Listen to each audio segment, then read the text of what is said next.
गुजरात का द्वारका शहर वह स्थान है जहां 5000 साल पहले भगवान कृष्ण ने द्वारका नगरी बसाई थी। जिस स्थान पर उनका निजी महल और हरिगृह था, वहां आज द्वारकाधीश मंदिर है। इसलिए कृष्ण भक्तों की दृष्टि में यह एक महान तीर्थ है। वैसे भी द्वारका नगरी आदि शंकराचार्य द्वारा स्थापित देश के चारों धाम में से एक है। यह नगरी भारत के पश्चिम में समुद्र के किनारे पर बसी है। हिंदू धर्मग्रंथों के अनुसार भगवान कृष्ण ने इसे बसाया था। ये श्री कृष्ण की कर्मभूमि है। द्वारका भारत के 7 सबसे प्राचीन शहरों में से एक है। पौराणिक कथाओं के अनुसार भगवान कृष्ण का जन्म मथुरा में और उनका बचपन गोकुल में पूरा हुआ था। कंस का वध करने के बाद सभी यदुवंशियों के साथ उन्होंने द्वारिका नगरी बसाए। माना जाता है कि महाभारत युद्ध के 36 वर्ष के बाद पूरी द्वारिका नगरी समुद्र में डूब गई थी और उसी के साथ यदुवंश और श्री कृष्ण ने अपने प्राण त्याग दिए थे। द्वारिका नगरी के अंत के पीछे 2 कथाएं प्रचलित हैं। एक कथा के अनुसार माना जाता है कि महाभारत युद्ध के बाद जब युधिष्ठिर के राजतिलक के दौरान गांधारी ने भगवान कृष्ण को श्राप दिया था कि जिस तरह कौरव वंश का नाश हुआ है उसी तरह से यदुवंश भी समाप्त हो जाएगा।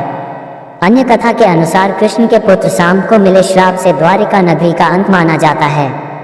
ऋषि वाल्मीकि, नारद मुनि और अन्य ऋषि द्वारका का भ्रमण करने आए थे। तब सांब उनका उपहास करने के लिए गर्भवती स्त्री का रूप धारण करके उनके पास गया। इसका पता ऋषियों को लगा और उन्होंने सांब को श्राप दिया कि उसकी कोख से मूसल उत्पन्न होगा जिसके कारण पूरे यदुवंश का नाश होगा। राजा उग्रसेन को इस बात का पता चलते ही उन्होंने मूसल को समुद्र में फेंकवा दिया। एक युद्ध के दौरान कृष्ण पुत्र प्रद्युम्न के मित्र सात्यकी ने वृष्णिवंशी कृतवर्मा का वध कर दिया, जिसे वृष्णिवंशी सहन नहीं कर पाए और उन्होंने सात्यक सहित कृष्ण के पुत्र प्रद्युम्न का भी वध कर दिया। महाभारत के अनुसार कौरवों की माता गांधारी ने भगवान कृष्ण को श्राप दिया था कि जिस तरह कौरव वंश का नाश हुआ है उसी तरह से यदुवंश भी समाप्त हो जाएगा।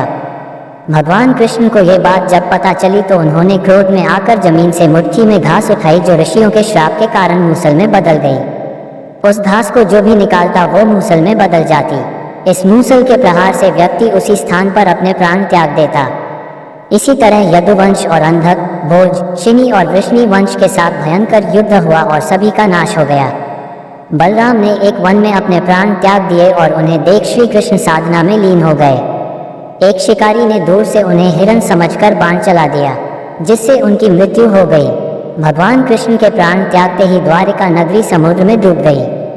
पुराणों के अनुसार द्वारिका धरती का हिस्सा नहीं थी। कृष्ण ने इसे समुद्र देव से उधार मांगा था।